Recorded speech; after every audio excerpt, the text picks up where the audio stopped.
There we go.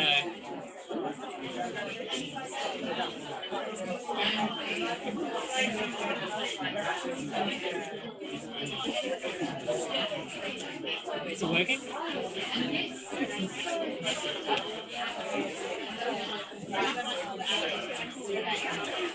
Okay, we have now let the Zoom people into the room. So I'm going to welcome everybody here and welcome the Zoom people that have just entered the Zoom room tonight. Due to weather in Brisbane, for everyone who's out on Zoom, we are having an indoor event, which is a rarity, particularly since COVID's happened. We haven't really had an indoor event, and also this is an indoor event where you don't have to wear masks. Hang on, what was that? An indoor event where you don't have to wear masks? Everyone's very excited. Except me, who's nervously still wiping down microphones in between. And add pen, and that means that's what it records. Otherwise, it would have been. So bear with me as I deal with the new COVID restrictions. We do still have some music going. So you need to know turn the music on. Nothing. And we'll get started. Fantastic. So welcome everybody to this final Griffith review for 2021. It's very exciting to have you all in the house with us. I've got two events on. And to say Merry Christmas to everyone.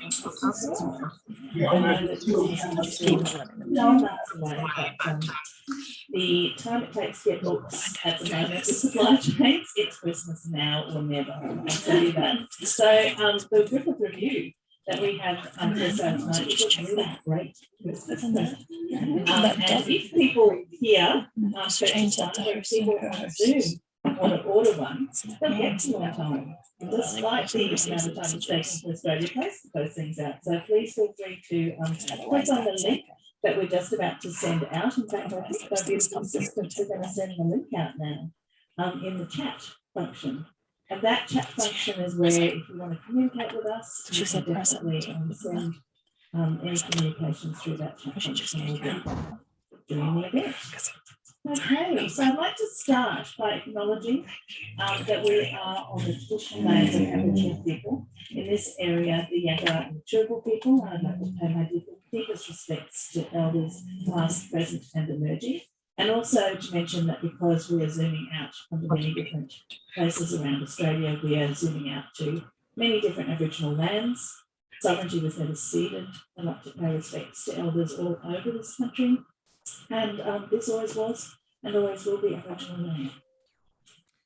So tonight I'm going to start by introducing you to Jodie Doherty, who is going to kick off the proceedings tonight. And Jodie Doherty is a professor and dean in the Arts, Education and Law group at Griffith University. So everybody please welcome Jodie.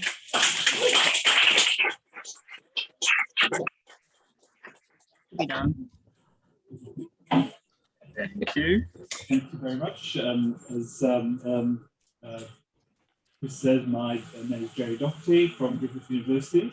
And on behalf of the university, it's really my great pleasure to welcome you all here tonight. One of my most favourite of all places in Brisbane, including those of you who are joining us online. And of course, we're here to celebrate the launch of the wonderful issue 74 of Griffith Review on the topic of scapegoats. Before we begin, I'd also like to acknowledge the traditional custodians of the land where we're gathered here this evening, the Yagara and Turrbal peoples, and pay my respect to elders past, present. I'd also like to thank Avid Reader for hosting this event and acknowledge a few people. So Nicola Evans, the head of the Copyright Agency Cultural Fund, which has generously supported this edition through funding for the emerging long-form Writers Award. Kathy Bale, Chief Executive of the New South Publishing, and I know Nicola and Kathy are following us on Zoom. You could be here with us this evening. You're certainly very much here in spirit. Ashley Hay, of course, the editor of Griffith Review, and her editorial team with us this evening, John Tague and Caroline Culver, and all the Griffith Review contributors and guest speakers this evening, Sally Breen, Jodie Lea Martire, and McGrath. So as I don't need to say to anybody in this room, Griffith Review has a very long history of publishing the best new Australian writing across a wide range of genres, from essay and reportage to memoir, fiction, and poetry, with each edition built around an idea or theme. Given the relatively long timelines between planning each edition and publication, there's often an amazing serendipity in the way in which these themes resonate with current events and topics of interest. Time. And of course, this edition is no exception. Both in the quality of the writing and in the relevance of the theme. I suspect many of us here, and certainly including myself in this, have recently been spending a lot of time thinking about escape routes from all that we've been putting up with over the last few months. So Griffith Review has established itself a fantastic reputation as a champion of emerging writers, providing editorial support and publication opportunities to countless writers, many of whom have gone on to secure publishing contracts and win major literary awards in their careers. The final edition of the year has been a showcase for much of this work. In previous years through the Novella Project, and this year through the inaugural Emerging Long-Form Writers Award, generously supported, as I said earlier, by the Copyright Agency Cultural Fund. The work of the 4 winning writers is included in this edition, alongside established names including Kim Scott, Sean Tan, and Behrouz Bachami. It's also great for me to see a couple of Griffith University colleagues amongst the contributors to this edition, Sally Breen, who we'll hear from soon, from the School of Humanities, Languages and Social Sciences, and Redley Lancaster, who's a member of staff in the University Library. So I'd really like to thank all the contributors to this edition of Griffith Review, and of course, thank all of you here this evening for coming out in this rainy evening to give your support to this launch. And so I'd like to now just give me great pleasure to hand over to Griffith Review editor Ashley Hay, who will introduce our guests for this evening. I'm supposed to spray you. Yes, jump onto that one. I'm supposed to spray you, so Just let Chrissy do the, oh, am I on? spraying. You just need to turn that on. Just let Chrissy do the spray and wiping. Climb onto my inordinately tall chair. Made for a person of greater stature, shall we say. Jerry, thank you so much for that lovely introduction and for coming and doing that for us tonight. And Chrissy Mean, thank you as always too. Thank you so much to everyone who braved whatever the inclement weather was going to be and turned out to be this evening to be with us in Brisbane, and everyone in the Zoom room for letting us into your evening as well. I'd also like to say hello to Kathy Bale, the CEO of New South, and Nicola Evans from the Cultural Fund out there in Zoomland. I also know there are a lot of our contributors to this edition out there in the Zoom room, and I know there are contributors to other editions in the room in Avid with us tonight. So thank you everyone for being here. I'd also like to acknowledge the traditional owners, the Yagara and the Turrbal people in this part of the world, and their elders, past, present and emerging. In the line of work that I'm in, I'd also particularly like to acknowledge the privilege of living and working on the land that they've cared for so long, and also the privilege of coming together to tell stories in this place, which has always been a place of stories, but also to acknowledge the millennia of stories that have been told across this continent, and the privilege of all the technological ways we can connect, even in crazy years like this one, to keep sharing those words. We've got a bit of a different plan for you this evening. It is maybe reflective of this being a bit of a different edition of Griffith Review. For those of you who know us well, and as Jerry mentioned, this book usually does have the Novella Project in it, and this year it's got the Emerging Voices competition. Now, annoyingly, in terms of COVID and in terms of the joy of being able to be in a room with you all 4 of our winners for the Emerging Voices competition live on the other side of the Queensland border. There is one in New South Wales, there is one in South Australia, there is one in Victoria, and there's one in Germany. So we could, of course, have done a wonderful Zoom event, but we wanted to make the most of actually having things with heartbeats in a room with us. So we've sort of mixed it up a little bit tonight. What that means is we've got 3 of our Queensland-based contributors with us to read for you tonight. We thought rather than making a panel discussion, we would make a bit more room for words on the page. As Jerry said, this book does explore ideas of escape, and we may, at Griffith Review, be somewhat famous for having some sort of spidey sense or sixth sense about what people are going to be thinking about or wanting to read about in 6 or 9 months' time. But I think it's fair to say that not many chickens would have needed to be slaughtered nor runes read to let us know that by the end of 2021, we would really be focused on ideas of escape, whether they were beautiful holiday escapes that we'd all be happily skipping off and taking, or a sense that we'd all like to be tunnelling out of somewhere with a teaspoon. Particularly too, I think in the week of COP26, escape is a really interesting thing to think about. Ideas of an escape, as I say, have a kind of appeal at the moment. Lovely holidays, there's something with a tinge more desperation. I'll let you all decide where you want to sit on that scale. So the collection has a wonderful range of non-fiction, of fiction, of poetry. There's a stunning graphic novella in there by Alex Mankiewicz as well. We're excited by the mix of voices and people in there. As always, as Chrissy said, you can buy your copies of the book from Avid. You can also subscribe and have the great joy of a new version of us turning up in your letterbox or your inbox every 3 months. So, as I say, tonight we're going to focus on the words on the page. What I'm going to do is ask the 3 contributors we've got with us to read a little bit from their work, and I'll have a quick chat with them about that piece as we go. We'll skip through the pages that way. You'll get a little bit more of me at the other end, so I apologise for that in advance. But I hope you'll all enjoy this twist on our usual conversation. To begin with, I'm going to introduce Dr. Sally Breen, an award-winning writer who works at Griffith University and who was one of our Griffith Review Queensland Writing Fellows, thanks to some funding from Arts Queensland. Sally is the author of The Casuals and Atomic City, and her latest work, Don't You Know You've Got Legs, a Gold Coast surf culture manifesto, appears in Lines to the Horizon, which was published by Fremantle Press. Sally's going to read to us from her contribution to Escape Routes, which is called Away from the Edge, which tracks a wonderfully evocative and reflective road trip that she began with her mum, who's also with us tonight. Sally.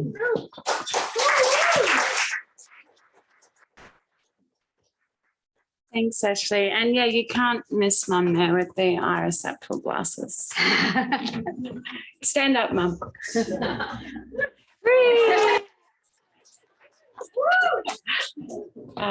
Yes, it was an interesting trip. Did you want me to read straight away? That would be great. Thank you. So I'm going to, I applied for the fellowship, and the premise was to follow the journey of several pioneering Queensland women through this enormous state.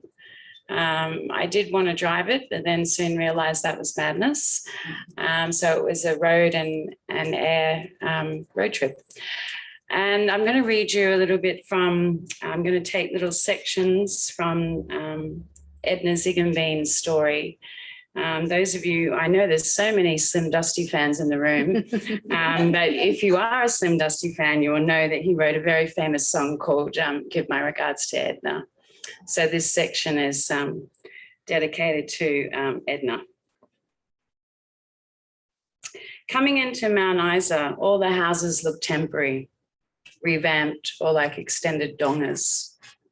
Rodeo capital of Australia, where blockbuster video is still big, where the consulting and civil engineers have priority boarding on the plane and on the minibus that ferries us into town.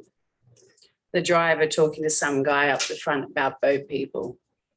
Government cares more for people from other countries than they do about people here, he says in a thick accent. 2 signs of forewarning of how things work in this place. Mount Isa is Kalkadoon country, and Jack and Shaz, Mount Isa legends from My Kitchen Rules. The Kalkadoon are the Indigenous people from the Emu Foot province that takes in Mount Isa. The Kalkadoon were said to be fiercely territorial, and known by surrounding tribes as awesome warriors. Jack and Shaz are the 2015 My Kitchen Rules Grand Finalists, famous for their chicken schnitty. If we can't win this challenge, Shaz said on the Pub Grub episode, Mount Isa's going to have our guts for garters. At the information desk at the Mount Isa Experience, the woman is running a line through all the things that are unavailable. City Lights tour? Not on. The Underground Hospital? Shut. The City Lights tour? Not running.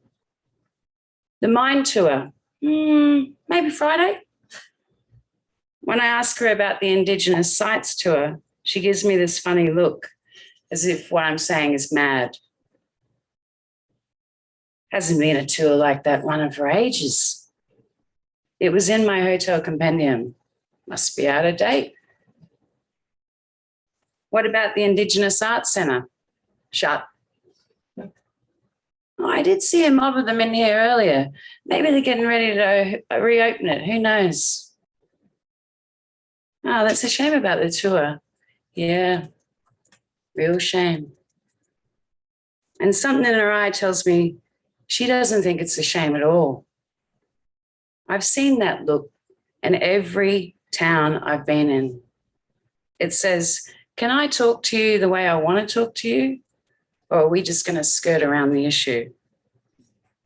Two stories, two ways of speaking, two histories. Now that there isn't any point pretending we can have one without the other. Some people are dust people, dirt people. Edna was one of those. The smell of leather worked hard, sweat, horsehair ground in. Edna spent most of her life with the plant, a droving term for a pack of horses, dogs, and supplies, eating steak and gravy for breakfast, digging soaks in the river looking for water.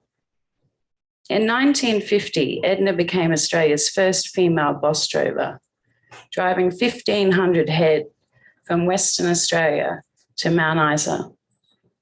She was 22. In June 2000, Edna gave one of the last extended interviews to a film crew from Griffith University. In the interview, Edna is often evasive, saying, could have been, might have been, maybe, I don't know, a lot. And it's not because of her age or a lack of memory. It's because when it comes to things that aren't practical, Edna doesn't want to be drawn on it. The interviewer, trying to skew her into reflecting on her status as a woman, on her experience with Indigenous drovers, perhaps trying to shape her life in relation to gender differences and race relations, but Edna won't have a bar of it. She'll recall Indigenous drovers having to give their pay to the local cops who took their cut and left them with virtually nothing. But she won't go much further. She'll say she and her brother didn't get along, maybe because he wanted to be the boss man, the interviewer says. Maybe, says Edna, but she won't say for sure. The only worry Edna ever professes to having was blokes walking out at her with 500 head of cattle to drove. It is what it is for Edna. Learning not to analyse anything too much was how she survived.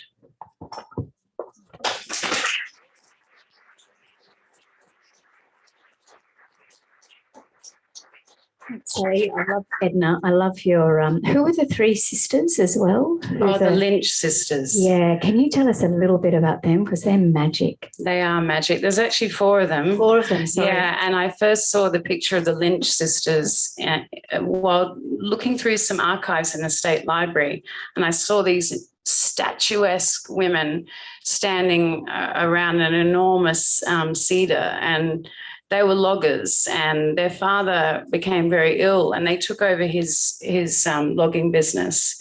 And of course, you know, what they did was devastating to the local land. And yet these women were just so powerful and so strange in that time. You know, this is a time where women were not in charge of anything.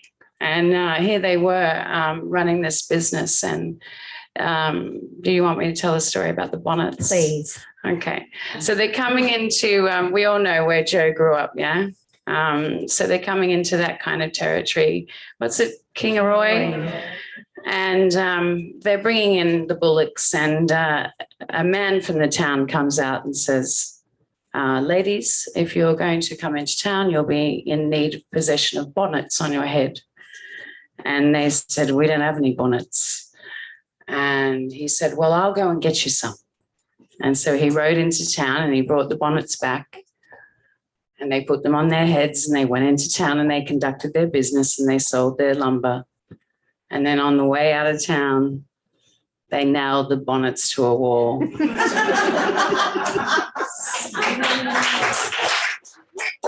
Lovely. One other quick question. I think your non-fiction voice, like that's your beautiful writing voice, and it's a very it's more than reportage. It's this beautifully intimate sort of observational style. In this piece, of course, you're not just observing the landscape and the time that you're in. You're observing these women from the past. What was it like to bring that sort of intimate attention to history as well as to the present landscape that you were sort of sharing with them in that way? Yeah, it always felt like perhaps we had an affinity. Queensland not being the most friendly place for women historically. So I felt as if there were echoes everywhere, but like I was chasing echoes that I couldn't grasp. And that's why I asked my mum to come with me, because if I walk into a pub in the middle of Roma, people look at me in a certain way, but if I've got my mum there, they might tell me a different story, you know. So it was strategy, and it worked, because people have perception, and they also have this type of thing. It's about uncovering the lies and about uncovering the myths, and so it was very hard to get close to the real story, because there was so much on Edna. But it wasn't until I found that interview that I felt the real Edna. There were countless newspaper stories on her, but none of them captured her until I heard her speaking. Yeah. I love her evasion. She's magic. Thanks, Sally. Thank you so much for that. I'm auditioning for a talent show here, or I don't know. What's another analogy I can think of while the spray and wipe process happens? I hope everyone at home is spraying and wiping as well between reading. I'd like to introduce you now to another of our contributors to Escape Routes, Jodie Lea Martire. Jodie's a writer and editor and translator whose poetry has appeared in Australian love poems, Going Down Swinging, and Soul English Writing in Mexico. I'm thrilled that she's going to join us this evening to read her poem Soap, which is her first contribution to Griffith Review.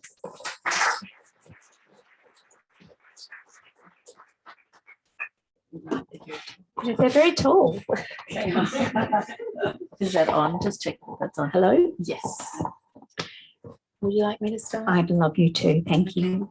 Hello, everyone. And I would also like to give my acknowledgements to the owners of this unceded land, the Yagra and the Turrbal. And I also want to give my acknowledgements to my favourite bookshop in Brisbane, which I regularly come to. This poem, I'm going to do what I don't normally, but I'm going to give you the spoilers at the beginning, because it's quite difficult to hear this poem and hear the plot. So what I'd like you to do is know the plot from the beginning and then hear how that unravels in the poem. So I wrote this poem many years ago, about 10 or 11 years ago, and I was in New Orleans in whichever art gallery it was, and there was an exhibition of the art of this creator called Walter Inglis Anderson.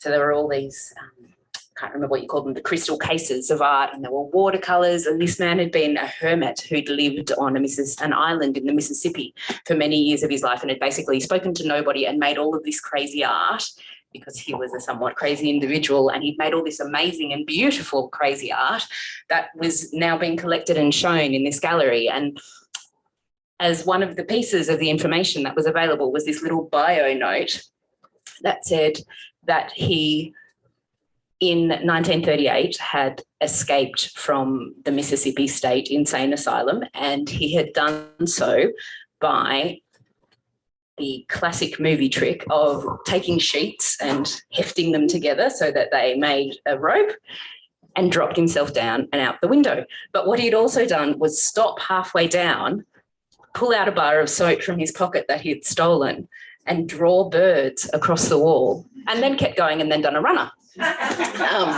So this is the story I'm telling you in this poem. So now hopefully you'll be able to follow it in the poem's structure. Soap. Hold, he prayed, and wrenched the sheet into a rope. Heft and twist, heft and twist.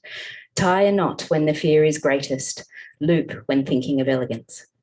Bound, he dropped and left the second-story room. Hang, then pause. Hang, then pause. Make a point upon the wall, soap, ivory, against brick, red. Swift he worked and outlined an arch, flared a nostril, draw one bird, draw two birds. Detail a plume amid the flock, sculpt a wing in waxy relief. Far he stretched and marked out one last flight. Breathe and rest, breathe and rest. Slide to the freedom close below, one less inmate come morning. 2. Breathtaking, leave-taking, taking wing. 3. Speech has failed, but I will be here, this will be here, I will paint it here, a gift, a map. You may take it, you may paint and fly, you may be paint, embrace flying. Do not choose to wait until you have only soap. Fly now, be flying, take flight, be flight. Say you understand.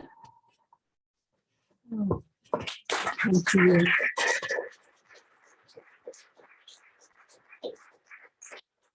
It was one of the things that grabbed us, and we had so many amazing poems come in as submissions for this piece, but that story that you told about its genesis and that image and how you then brought that little narrative into the poem was just so lovely.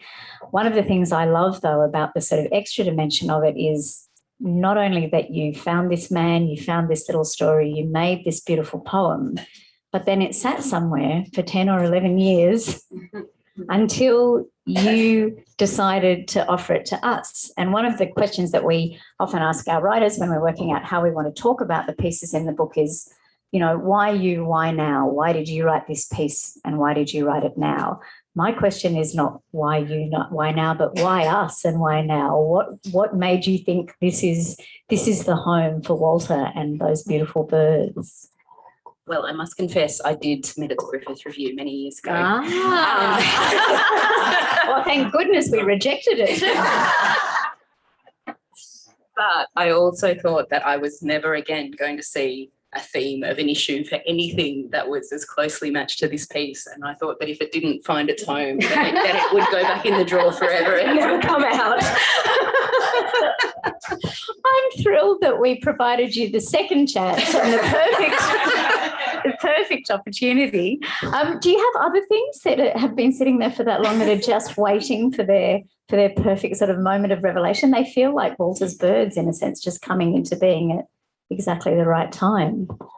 I think they're actually all trapped inside. I've done too much work that hasn't been poetry in about the last 10 years, and all of my good poems have found their little homes now, which is a very great thing, but it's also excellent for somebody who's felt like a poet in abeyance to go, oh, it's okay. My poetry has something and it still can find a home and it still can find a place to tell its stories. So that's been a really valuable thing for me. I'm really thrilled we could do that. Thank you very much, Jodie, for sharing the birds.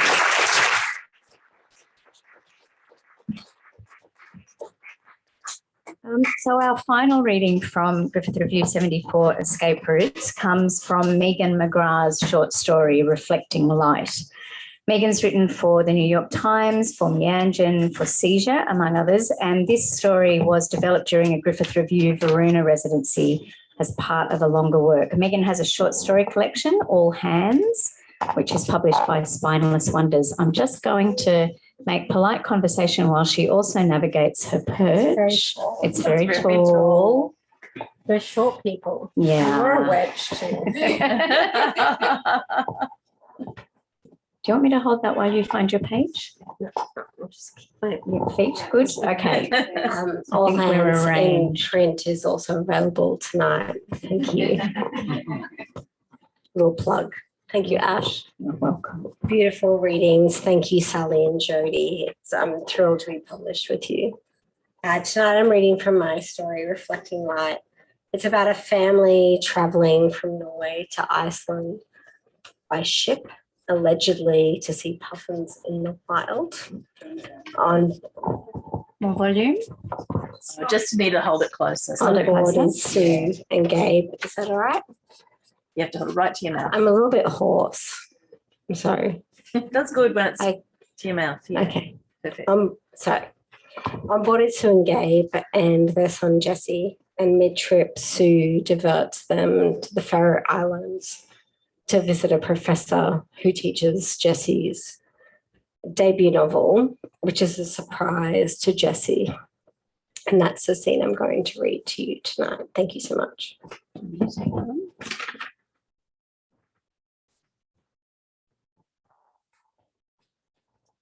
Thank you for being so caring. In Torshavn, glass here is a promise. They can see the gleaming school building high on the hill, overlooking the town as they sail into port. Sue rushes them through breakfast, telling Jessie she was so nervous she could barely sleep. They go above deck so Gabe can snap a picture of them. The wind in the hair, the school a speck of glitter against the pale morning sky. And in the photo, Sue beams. Up close, the building, though, doesn't align with Sue's expectations. Jesse has looked up the concept illustrations on his phone, researched the architect, read about the spiral glass atrium that acts as an eco-heating system. Sue was into architecture. She lauded falling water, took Sunday drives to inspect new builds out of town, planned her travel to include the Notre Dame, the Guggenheim, Australia's own opera house. Jessie should have known this building was on the list. His book and the professor are but a means of access. When they arrive by taxi, the car park is gravel. Protective plastic flaps in the sea breeze. It's Sunday and there are no students, and the place seems lifeless, accentuated by how unfinished it is. They pay the driver in coins and get out into the bitter chill. The doors push open and the professor comes out.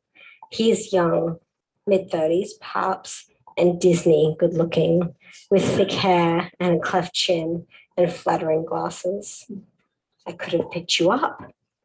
Sue rushes to him. Don't be silly. You've done so much. Thank you for having us. She turns him back to the door and they go in without introductions, Sue and the professor, followed by Gabe. Jesse stands in the car park, feeling wholly used.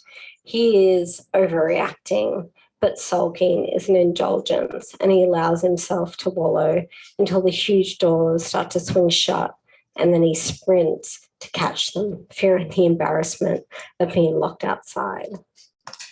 Instinct and Sue's voice leads him to the atrium. The shock of warmth is cloying, almost unbearable. He shrugs out of his coat, but doesn't know where to put it. Its bulk under his arm makes it hard to shake the professor's hand when he's finally introduced. Nice to meet you, he says, like he's the only kid at a neighborhood barbecue. The conversation is easy for everyone except Jessie.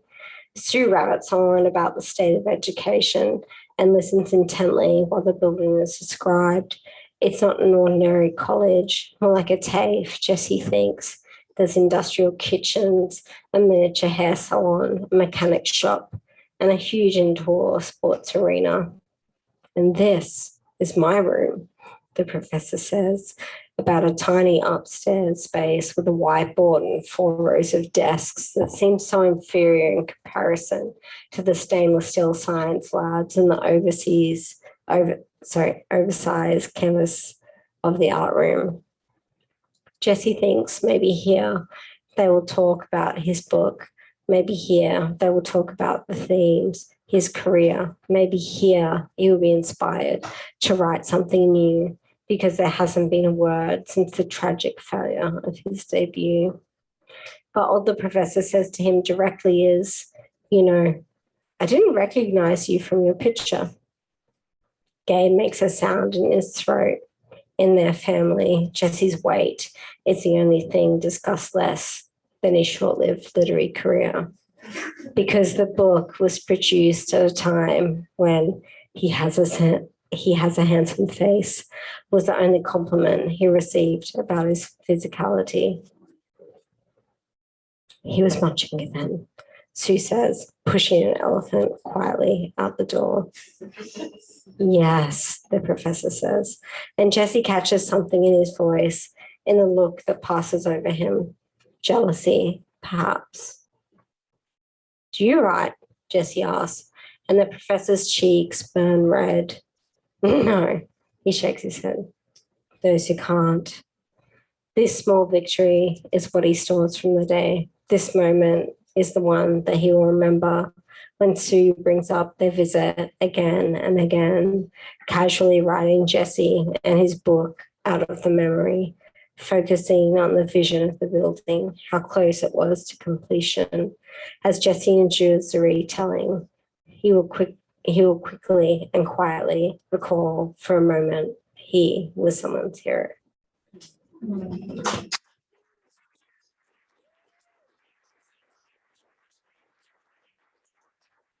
There is a particularly exquisite kind of torture for a writer to be introduced to someone who teaches their work and then not have any space to talk about it.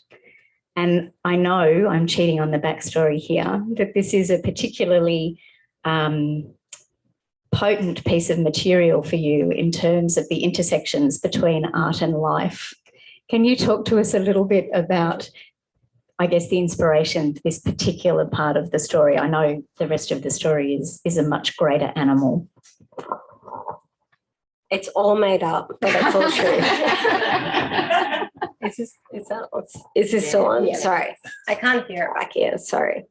It's all made up, but it's all true. I think Chopper Read is attributed to saying, never let the truth get in the way of a good yarn. But I'm the opposite. I think the truth is at the heart of a good yarn. So Griffith Review published a story by me called The Lunar Coast back in a decade ago, in 2010, in edition 28. Professor, which I had no idea that he was doing this, was teaching my story in the Faroe Islands. And in 2019, sorry, go back. So students would contact me through my website and say, we're studying your story. We're working with this person. Talk to me about this. We're reading it this way. What do you think? Blah, blah, blah. It was a climate change story. The tide goes out and doesn't come back in again, is the premise of The Lunar Coast. So there's this student, I don't know what's happening. No one's ever told me that this is happening. And in 2019, my mum decides she wants to go and see puffins. but she has actually orchestrated. She is not Sue in the story. If you read the story, she is not Sue. My dad is not Gabe. I'm not Jessie. Disclaimer. The puffins are the puffins. The puffins are the puffins, which we don't see until Iceland. And she's orchestrated this whole thing. So we actually end up in this place in 2019 where we go to this college where they teach the story, and it's magnificent. And then in the evening, my darling husband, Joel, who's back there somewhere, hello, and I go out with these students that have got an art show that's going on. Their whole life has changed, apparently, because they've read my work. She is going to move to Copenhagen to be a writer, and they're in their 20s now. Cause it's a long time. Like, it's a long time since this story has been published. It's all very baffling to me. It's just such a surprise, and I was so mad about it. And now in retrospect, I'm like, that was such a gift, and we're so blessed. And travel at all, we're so blessed. Yeah, but I was mad about it. I don't know. I don't think I answered your question. You did. You really did. I think one of the really interesting pieces so many pieces in the book is how many do end up being about travel, which means there are so many stories that, you know, we can only kind of experience this way. I liked seeing your puffins because I can't go and see them any other way at the moment. And I do love that interplay. I don't know, I heard a writer say once, it's not that the life slides into the fiction, it's that in the fiction, the writer gets to say the things they wish they'd said. In real life, you get your sort of moment of revenge. So I like double chance. Yeah, double chance. Thank you for that, Megan. And thank you for everyone for sharing their words tonight. What I'm going to do, just to rabbit on it, all of you, for a little bit longer, if you don't mind, is tell you a bit about what we're doing next year. Because the nice thing about this edition is this is the end for this year, but we're already nearly finished making the next one for all of you. So we thought we'd take this opportunity to share a bit about what's coming up for Griffith Review next year, what we've got in train. We've got an edition coming up in February called Learning Curves, which explores education in all sorts of different ways. What I like about Griffith Review is there are always these weird little links that end up between the editions. So in Escape Routes, the book that we're talking about tonight, there's an amazingly fantastic short story by Sean Tan, and we have an artwork by him on the cover of the education edition, which is called Learning Curves. It's got some fantastic pieces in it by people like names that you'll know, like Gabby Stroud, whose book teacher began life in Griffith Review a long time ago. She's exploring this new buzzword of teacher wellbeing, which is a whole new industry and another thing that teachers have to cope with on top of everything else they have to cope with. We've got a fantastic piece by Lisa Fuller, who wrote Ghost Bird, who writes this great story about how she's subverting the Western academic system from within, partly by taking her mother to her PhD confirmation sessions and things like that. And a great piece by Bree Lee, whose recent book, Who Gets to Be Smart, has provoked a lot of conversations around the place. Bree's wading into the space of early childhood education and daycare, which is a space so complex that even the people who are sent in to review this space can't unravel what's going on. It's a really exciting piece. There's lots of sort of interesting pieces that marry policy with personal experience from people like Parsi Salberg, who works down at the Gonski Institute, and Raywin Connell, who wrote a book called The Good University, which I think is interesting to read and think about at the moment. Some amazing fiction by writers including Winnie Dunn and Miriam Sved. And I'm incredibly excited that we've got some images by Andrew Quilty, who's been living in Afghanistan for the last 13 or 14 years and taking a lot of photographs of schools and universities during that time. Andrew's only just got back to Australia.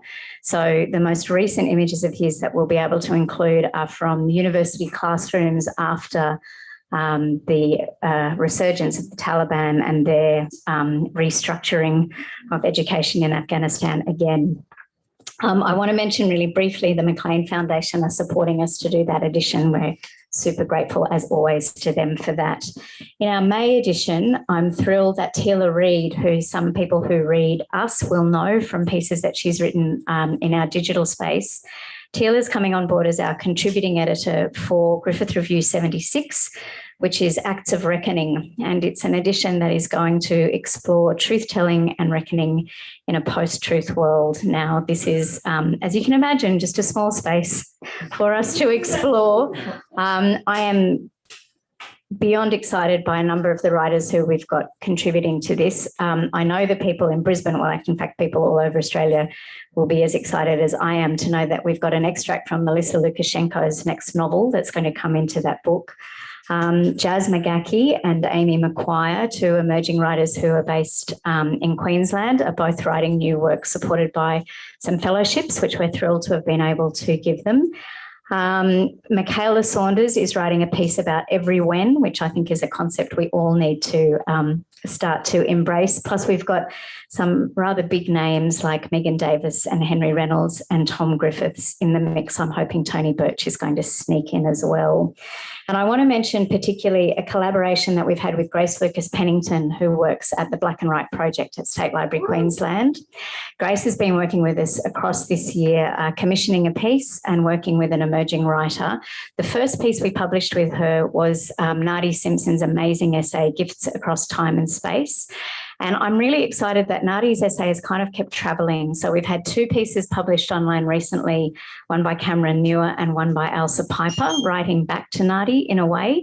And we're hoping that we're going to keep that work going next year.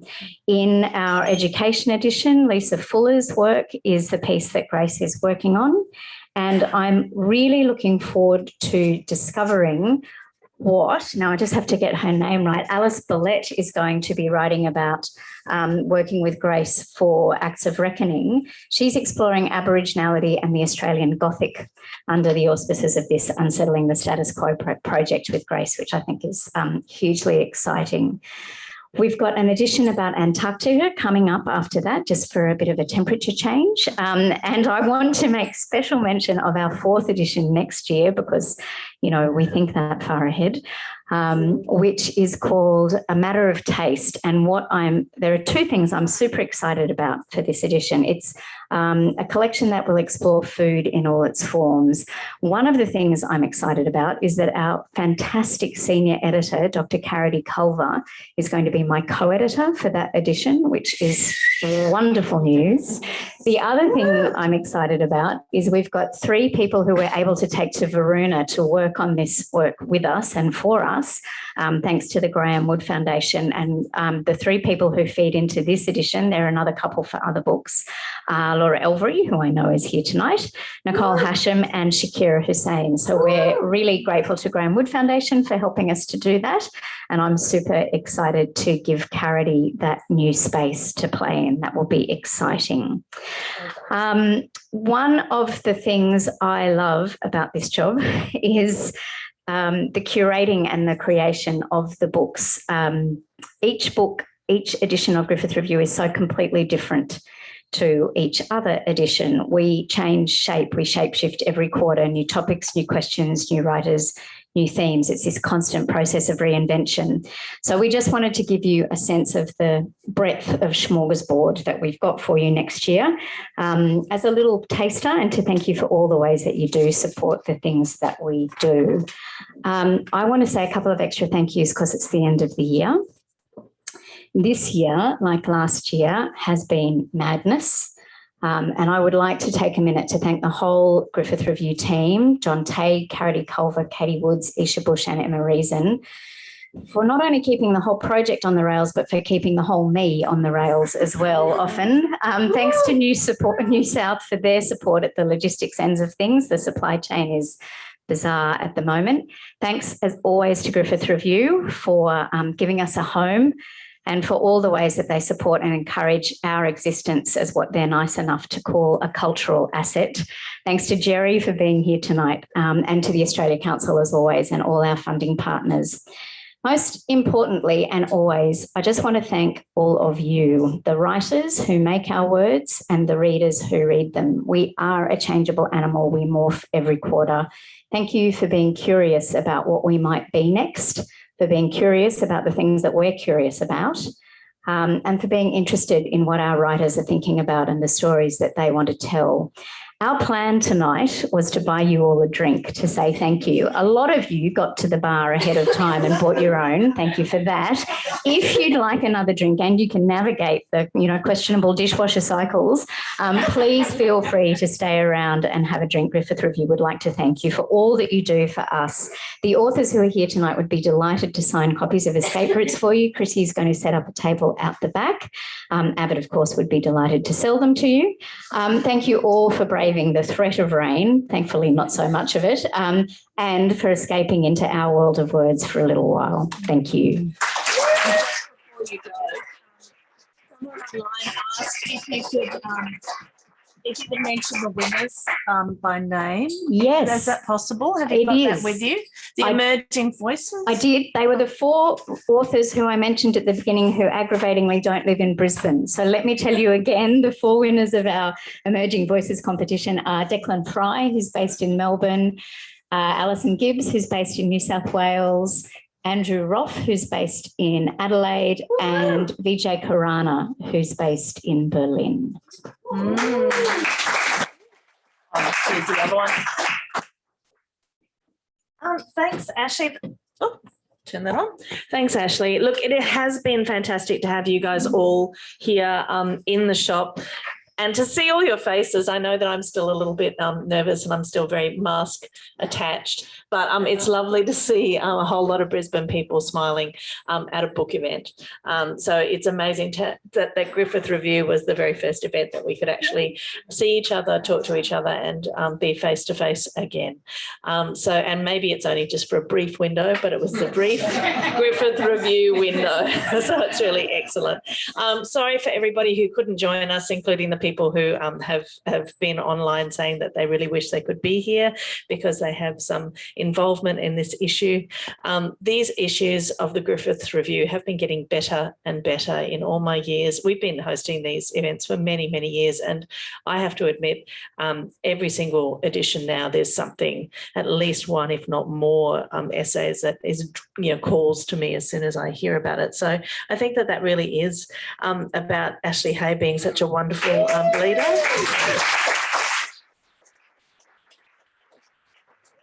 Such a great editor and such a great thinker, such a great friend to avid reader as well. So we're very glad that Ash is here.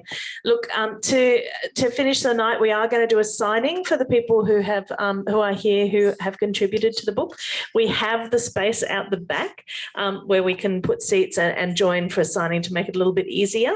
And as I said before, if you do want another drink, the bar will be open. But if you don't mind reusing your glass, it'll be quicker for you. That is all. So to make this a bit of the event a little bit easier, if you are on a folding chair, it might be just handy to fold it up and lean it against the wall or the bookcase or something, and then I'll come around behind it and clean them up. The books are for sale at the counter. Please enjoy the rest of your evening. Thank you. The first one, did I? No, I just realised you had